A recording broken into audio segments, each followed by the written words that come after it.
This is an archived edition of Talkin' Birds. Hope you like it. We'll be back with an all-new show next week. Made possible by the generous support of the Birdwatchers General Store, Orleans, Cape Cod. Birdwatchersgeneralstore.com. By Vortex Optics, with the VIP warranty, their unlimited lifetime promise to keep you and your optic covered. Learn more at vortexoptics.com.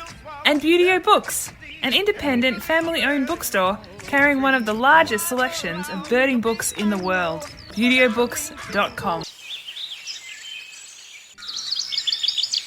Well, good morning. Welcome to our show number 824. Spring has sprung. There's the proof of that. The vernal equinox arrived on Saturday, March 20th at 5:37 a.m. Eastern, 2:37 Pacific. And we'll celebrate this morning with a spring-inspired audio postcard from our Freya McGregor, direct from her backyard down south. Hi everyone, it's Freya McGregor here. I'm in my backyard in Tuscaloosa, Alabama on a beautiful sunny morning, and there's birds making noises everywhere, and I thought I'd share them with you. That pew pew sound, it sort of sounds to me like a fake little laser beam gun. That's a northern cardinal. We had a Carolina wren calling just a little while ago with its funny little whirring sound. Oh, there's a dark-eyed junco just jumped up on the fence. I heard a red-bellied woodpecker call with its funny laugh. And I think there's some cedar waxwings over in that pine tree too. We're pretty excited to live here because we've moved so much with my husband in the army in the last few years, and we haven't necessarily had a choice of where we lived or what kind of house or backyard we had. And this backyard has so many trees, so it's so exciting to have heaps of birds. And I just wanted to share a few of them with you on this beautiful sunny spring morning. I know it isn't necessarily all that sunny or all that warm in a lot of North America at the moment, but spring has sprung here. There's buds on the trees and there's some flowers coming out, and so I just wanted to let you know that spring is definitely coming your way, and I'll send it your way as soon as possible. Bye. Thank you, Freya, and thanks for confirming that spring has indeed sprung. And this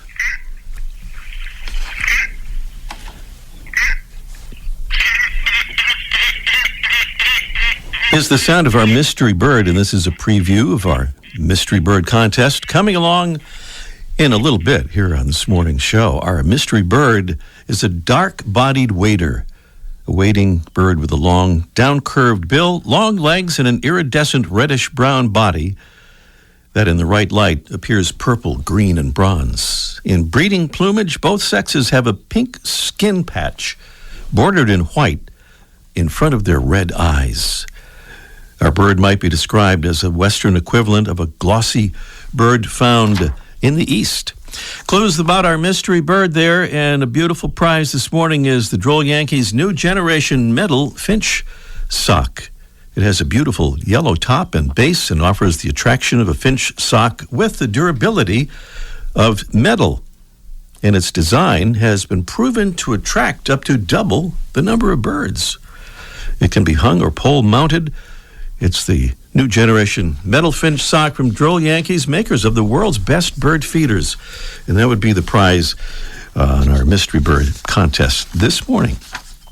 Here's a quick heads up about something good to read. The newest edition of the Birding Community e-bulletin, created by our friends Wayne Peterson and Paul Basich, is now available. It's chock full of fascinating stuff about birds, and it's free. Just do an online search for Birding Community e-bulletin to find it. We have a conservation alert this week, and it comes to us from the great state of Maine, where there's a bill in the legislature called an act to define intentional balloon releases as litter. The bill would kind of formalize the idea that there's no such thing as a good released balloon, because released balloons only go up in the sky temporarily, and then they burst and come back down as toxic trash on the ground and in our lakes and marshes and rivers and oceans. Please check out our talkingbirds.com website or Facebook page for details on this important bill.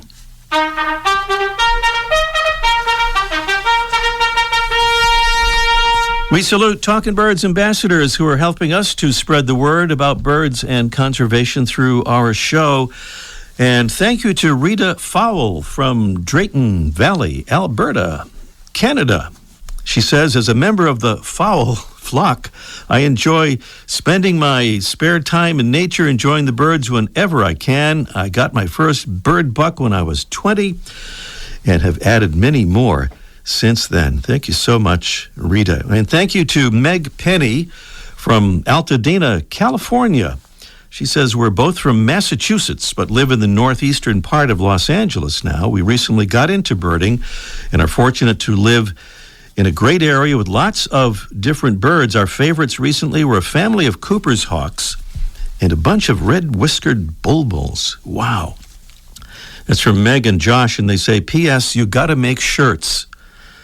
I think she means Talking Birds shirts. We're taking that under advisement, and we've sent Meg and Josh a couple of our Talking Birds patches in the meantime. Little marching music there. We are marching forward thanks to another whole bunch of new Talking Birds listeners joining our ambassadors family this week. We set a goal of 600 members by the end of March, and we're only 10 ambassadors short of that goal now. Wow. To all of our ambassadors, thank you so much for helping us to spread the word about birds and conservation. Being an ambassador is really easy, and so is signing up. Just go to talkingbirds.com and click on the Get Involved tab at the top of the page. That's the Get Involved tab at talkingbirds.com. Still to come on our show today, we'll learn about slow birding when we welcome Bridget Butler, a.k.a. the Bird Diva, as our special guest. We'll also catch up with Mike O'Connor in our Let's Ask Mike Live segment, talking about Cornell Labs Bird Academy. Up next, a long-legged, wolf-whistling, grassland-loving sandpiper is today's featured feathered friend, presented by Birdwatching Magazine. For more than a quarter century, Birdwatching has been North America's premier magazine about wild birds and birding. I want to ride my bicycle. I want to ride my bike. When Harvard University ornithology professor Scott Edwards rode his bike from Massachusetts to Oregon last year, he looked for and found many birds. And one sighting that stood out, as he told in a recent recounting of his trip, was in the prairie potholed pocked grasslands of South Dakota.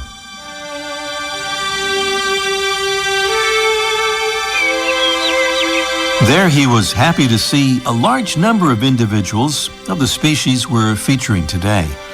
It's a shorebird that has something in common with one we featured a couple of weeks ago, the American woodcock, in that it defies the dictionary definition of a shorebird as a species found near the shore. The bird is the upland sandpiper. A tall, slim sandpiper with a small dove-like head, a long neck, a long tail for a sandpiper, and long yellow legs. Its back and wings are heavily marbled in black and brown, and the belly and undertail coverts are white. In the Northeast, grassland habitat has been so drastically reduced that upland sandpipers have had to find refuge at an unusual place. Flight 247, Boston to Los Angeles. Now boarding. Yes, the airport.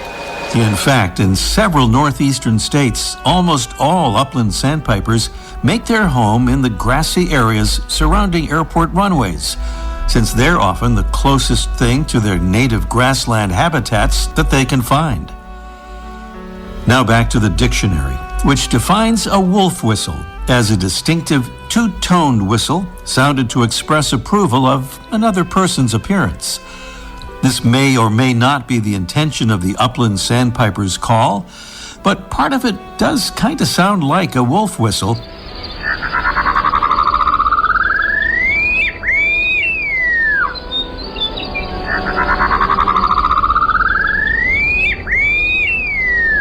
It's Bartramia longicauda, the upland sandpiper.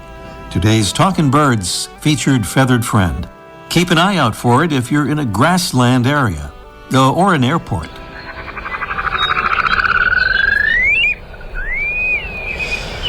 Welcome again to our show number 824. We like to invite you to visit our website because we like it and hope maybe you do too. And good way to connect to our Facebook page. And what else? Twitter. And, of course, Instagram, where we have some really, really cool pictures. That address is talkinbirds.com. Well, as she describes herself, Bridget Butler has been a naturalist for more than 20 years, playing matchmaker for the wildscape and the wonderful people who call Vermont their home. And on her website, birddiva.com, she says this in part: the pace of a birder in the field is slow and methodical, and yet traditional birding can be list-driven and competitive. Well, that has led her to create something called slow birding, and she's with us this morning to tell us more about what that is and how we might want to try it. Good morning, Bridget.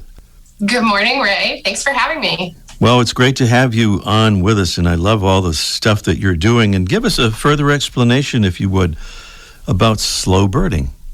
Yeah, so slow birding came to me over a number of years with some of the things that I struggled with traditional birding, which, like you said, was a little bit of the competitive nature, the drive to see as many birds as possible. And I felt like I was passing up some other things. And I really needed to find a way to kind of make birding my own.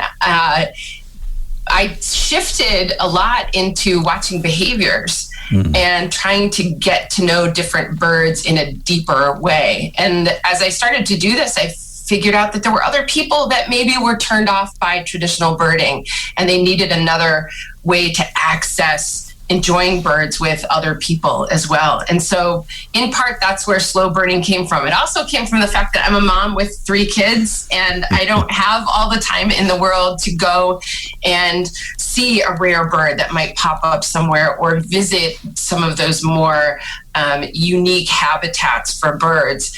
And I started to dig in a little bit more to what's right in my backyard, what's in front of me. And I was really amazed as I started to slow down not only the diversity of species that I was seeing, but also what I was learning a bit more about behaviors and just all these little magical things that birds do if you slow down and take the time to watch them a bit more. Mm-hmm. You also described what you said was being shamed as a beginning birder that kind of led to this somewhat. What was that about?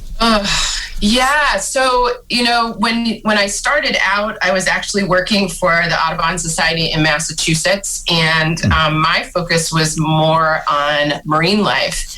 And when I was approached by other folks that might be visiting the nature center and I didn't know birds, I kind of got put down because I didn't know what different species were. I felt intimidated at times when I went on walks, when I was trying to learn, and the pace at which other people were picking up things did not match how I was picking up what different species were. And that's become kind of a core part of how my outreach programs are designed, is really trying to take a step back and slow things down and build a bigger picture rather than focusing only on plumage and parts of birds. Mm-hmm.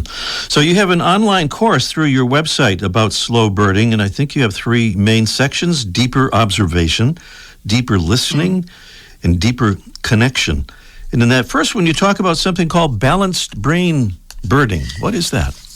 Yeah, so, the more I dug into this and trying to figure out how my brain was working as I was learning birds and what I was missing, I kind of got into the science of how we learn different things and what our left brain does and what our right brain does.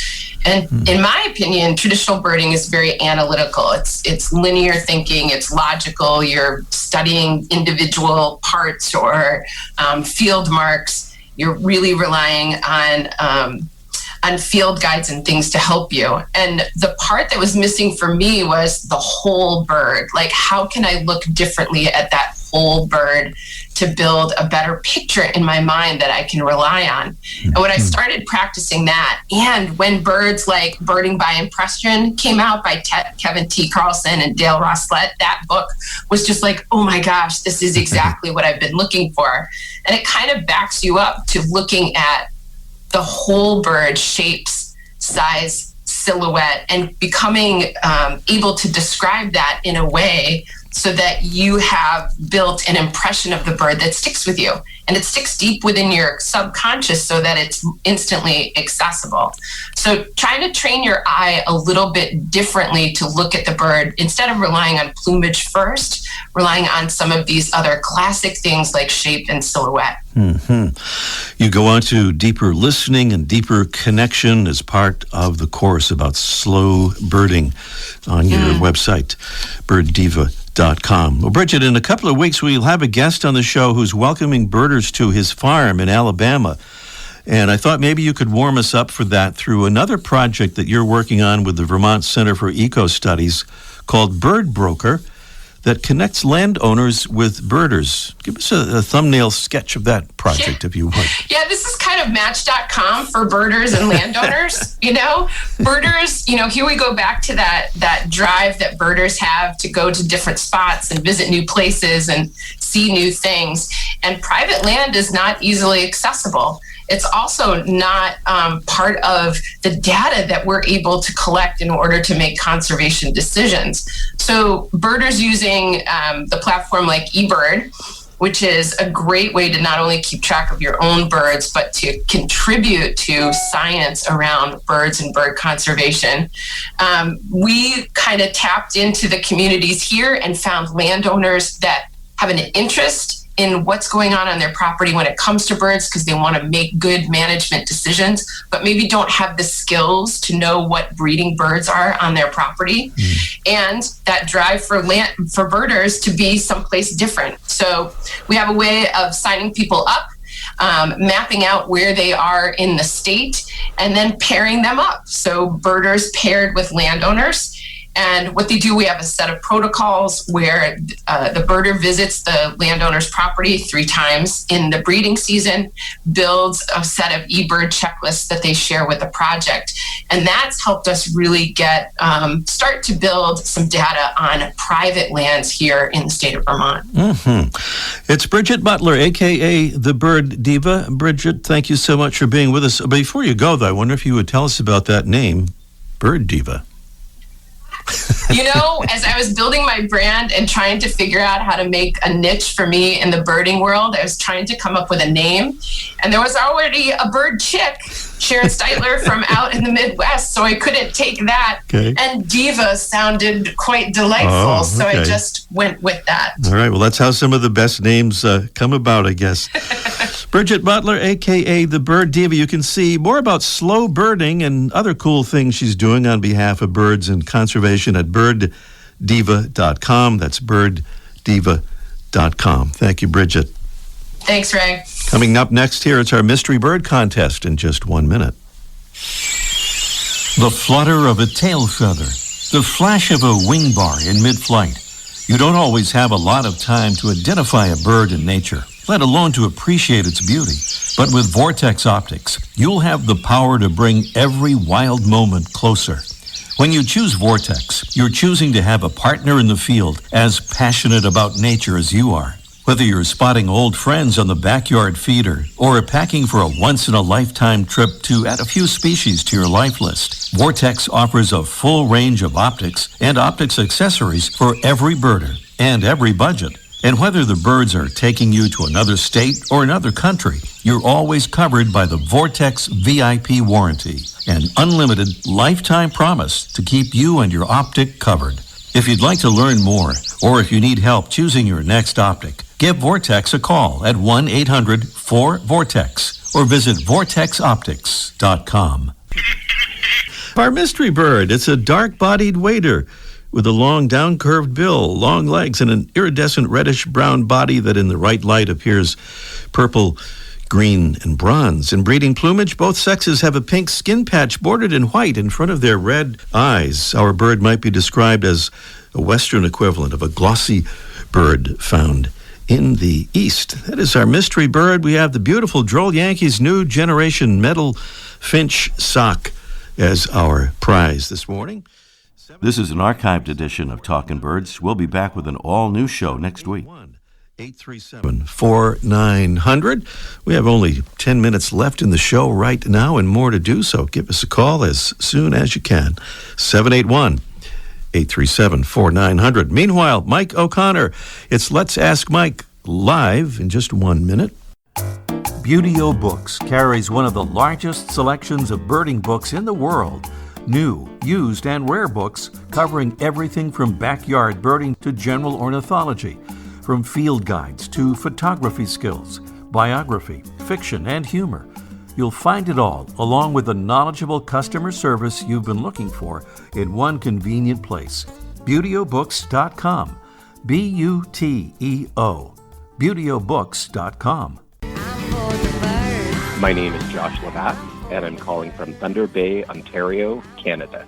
Becoming a Talkin' Birds ambassador is important because it connects like-minded individuals, like yourself, into the ideas of conservation and preservation. And it really builds a creative community to learn from. Talkin' Birds listeners, we hope you'll join our ambassadors family. Just visit our website and click on Get Involved at the top of the homepage at talkinbirds.com. Join today, and thanks.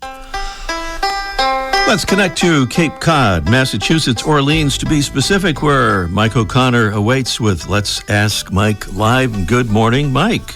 And happy... Quite a show. I like some of those repeated things going on back and forth there. Yeah, we like to add a little variety, not the same thing all the time, I interrupted you. What were you going to say? I have no idea. I think I was going to say happy spring. That must have been it. Today's first day of spring? Today, I guess, is the first full day of spring. Oh, my God. I got to get out there. Sorry, I got to go. First full day. You need to go out there and look at some birds. You haven't done that since, this morning probably. That's right. Yeah. And I know you've got screech owls nesting in your yard, and you kind of got... It seems like it, yeah. You know what? And the tree swallows will be back. They always come back like April 1st. It's like a joke, but they always seem to come back, so they'll be on their way. We had tree swallows nesting in our Talkin' Birds garden right behind our radio station here last year, so hoping they're going to be back again this year. You should have them on the show. Yeah, we might do our show from our Talkin' Birds garden. We're working on that. We might just do that. But there's something else you wanted to talk about from the Cornell Lab of Ornithology and their Bird Academy, right? Correct. During the and then I think a lot of people still having bad weather, or they're still kind of trapped in their houses because of the pandemic, and we've all done the jigsaw puzzles plenty of times. And I thought, while we're waiting for the weather to get better and the spring to arrive, maybe we should bone up on our birding skills. And I had never really taken the class. I know you had, but I had done it. So I did a search online, and I found Cornell's what they call Bird Academy, not to be confused with the Early Bird Academy, which I think is a restaurant in some retirement community in Florida. But they offer a number of classes. They range from about $30 to, I think, even like $240, so they're not cheap, but some are a few hours long, some are like 100 hours long, and they're very detailed. So I saw one on owls that I took, and it was like $60, and, it was interesting, but they focus on little snippets of owls from all over the world. Some I'd never heard of in parts of the world I wasn't even familiar with. And I was in my business, people ask me about owls all the time. And believe it or not, I don't know everything. I know that's hard to imagine. So I was going to try to learn some stuff to share with people, and it was a little bit disjointed for me, so I didn't really care for that. So I was going to take a different class, but then as I was looking at the website, they have a link on Bird Academy website on videos, and these videos I soon found out were free, and there were dozens and dozens and dozens of these short little, what you might call YouTube videos, but little videos that Cornell's put together, and they're stunning. They're really, really, really good. Some are just a minute or two long. They talk about bird songs, how to identify bird songs, how to identify birds at your feeder. Some on trips, on events they've done, like how they brought the puffins back to the coast of Maine. Those projects, the photography is just brilliant. There's islands off the coast of Alaska. It's just a really, really good source that I didn't even know that was out there. Things on loons, things on courting, migration, and they're short. So if you have the attention span like I have, which is, maybe about 45 seconds, they're just a thing for you, and you can go on forever. You can scan through them, and you can watch them, and then you can move on to something else. Some might be 5 minutes, 10 minutes, and I didn't know they were there. And they're really, really, really birds you never heard of, but you're fascinated now. You want to learn more. I thought this was a really good source for people who want to get that juices flowing to go birding again, because you've kind of gotten lazy over the winter. And you'll see this and you'll think, I got to get out there again. It's really, really, really good. Interesting. Nice.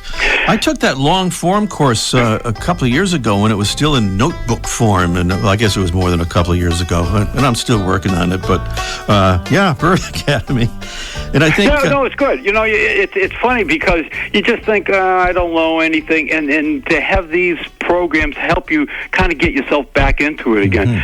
I think it's really good. And I also enjoyed most of your guests today because getting us to slow down, because I know as soon as I go to a birding spot, I jump out of the car and I race down the trail, and half the best birds are still in the parking lot. And I can watch your video too, because that'll get me to slow down a little bit. You need to slow down just a little bit. Yeah, you just need to relax a little bit. Chill out. All right, Mike, thank you. I think it's allaboutbirds.org for those Cornell courses is the good way to find that, if I'm not mistaken. Oh, okay. Yeah, I think cool. I think that's all right. Happy spring, everybody. Get out there as soon as it turns nice. Talk to you next week, Mike. Sounds great. Okay. Back to the Mystery Bird Contest right after this. Every Wednesday, Birdwatching Magazine sends an e-newsletter full of information of interest to birdwatchers, including recent news stories about birds, conservation, and science, photography tips, stories about places to go birding, bird ID tips, and much more. Best of all, the newsletter is free. Sign up today at birdwatchingdaily.com/newsletter. Our Mystery Bird Contest is presented by Red Start Birding. Red Start Birding is your new resource for birding optics, gear, and expertise. Great birding starts at redstartbirding.com. Our mystery bird is a dark-bodied wader with a long down-curved bill, long legs, and an iridescent reddish-brown body. Looks purple or green and bronze in the right light. In breeding plumage, both sexes have a pink skin patch bordered in white in front of their red eyes. What is it? 781-837-4900. We heard from Freya in Alabama earlier, so now we're going to talk to Jim in Mississippi. Good morning, Jim. No, Dave, there's no G in talking. Oh, hi, Ray. Sorry. Since I can't go to church, I'm out here birding with my friend Dave this morning. Dave's the first person I ever gave a Talking Birds ambassador card to. All right. Well, that's wonderful. Jim, we know you. This is Dr. Jim down there in Mississippi. Am I right? Yeah. All right. Yeah. Well, nice to hear. I was just talking to Mike yesterday. He was helping me out with a hummingbird feeder problem. Oh, wonderful. Okay. Well, it all comes. He's a good guy. Comes around together. Is he a good guy? I don't know. I've heard things. He really is. All right. Good to hear that. All right. Don't listen to David Clapp. He doesn't know anything. Okay. So let's see. Mike's really a good guy. All right. You've convinced me. What about the mystery bird? Can you convince me that you know what the mystery bird is, Jim? White-faced ibis. You convinced me. That was easy. Nice job. Jim, we're low on time, so I wouldn't have gotten it. Stay on the line, Jim, and we'll make arrangements. Thanks. All right. We are out of time for the show this morning. If you missed that, it was white-faced ibis is our mystery bird. Next week, we'll talk about a bird that's in trouble and some folks who are trying to help it out. It is the red-cockaded woodpecker. It's on our show next week. Thanks to our amazing Talking Birds team, and we'll see you next week. This has been an archived edition of Talking Birds. Hope you liked it. We'll be back with an all-new show next week. Made possible by the generous support of the Birdwatchers General Store, Orleans, Cape Cod. Birdwatchersgeneralstore.com. By Vortex Optics. With the VIP warranty, their unlimited lifetime promise to keep you and your optic covered. Learn more at vortexoptics.com. And Buteo Books, an independent family-owned bookstore carrying one of the largest selections of birding books in the world. ButeoBooks.com.